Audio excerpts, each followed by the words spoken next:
तो अभी हम बात करने वाले हैं the strategies to deal with such communication barriers. तो अब क्या स्ट्रैटेजीज हमें अडॉप्ट करनी चाहिए उन कम्युनिकेशन बैरियर से डील करने की।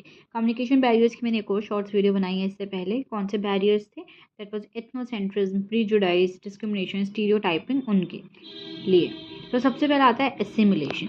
एसिमिलेशन का मतलब क्या होता है? सिमिलैरिटी होना, राइट। तो इसका मतलब क्या हुआ कि हम बेसिकली एसिमिलेशन एक ऐसा प्रोसेस है जिसमें जो माइनॉरिटी ग्रुप है वो अडॉप्ट करता है दी मेजॉरिटी ग्रुप या डोमिनेंट ग्रुप के कल्चर को, उनके वैल्यूज़ को, उनके कम्युनिकेशन पैटर्न को, ठीक है। अपने कल्चर को भूल के हम दूसरे के कल्चर में घुल मिल जाते हैं, that is assimilation. So it means adopting the cultural values, believe, behaviour of the dominant culture. However it can also lead to the loss of one's own cultural identity. For example, अगर मैं foreign visit करना चाहती हूँ, मुझे पता चलता है कि इंडियंस में बहुत डिस्क्रिमिनेट करते हैं वो, so what I will try is कि मैं अपने कल्चर को छोड़ के उनके कल्चर में घुल मिल जाऊँ, उनके जैसा ड्रेस करूँ, उनकी लैंग्वेजेस बोलूँ, उनके जैसा फूड खाऊँ, ताकि डिस्क्रिमिनेशन कम हो पाए, ठीक है।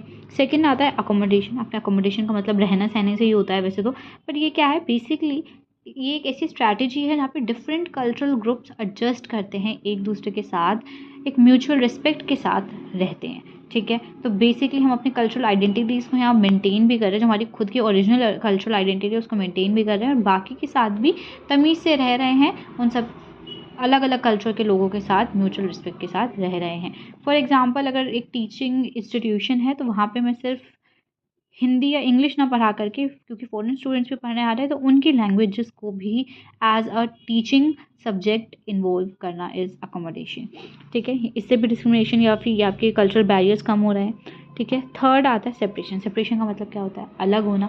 तो यहाँ पर हम अपने ग्रुप को बाकी से बिल्कुल ही अलग कर लेते हैं, बिकॉज मैं बहुत रिजिड हूँ अपने कल्चरल रूल्स एंड एथनिसिटी को लेकर, ठीक है। तो यहाँ पे आप बाकी लोगों से कम इंटरेक्ट करते हैं, अपने खुद के ओन कल्चर को मेंटेन करने की कोशिश करते हैं। यहाँ पे ना आपका सोशल डिस्टेंस लोगों से बढ़ जाता है, बिकॉज आप लोगों के साथ इतना घुल मिल नहीं पाते हैं आप, क्योंकि आपको अपना कल्चर प्रोटेक्ट करना है, ठीक है। और आपका प्रीजुडाइज भी इसमें नेगेटिव लोगों के बारे में, मतलब नेगेटिव व्यू पॉइंट्स ज़्यादा हो जाएंगे, जो हमने यहाँ पर रखा, नेगेटिव एटीट्यूड ज़्यादा हो जाएगा बाकी कल्चर को लेकर के, ठीक है। पर कहीं ना कहीं आपकी कल्चरल आइडेंटिटी को प्रिजर्व करके रखता है।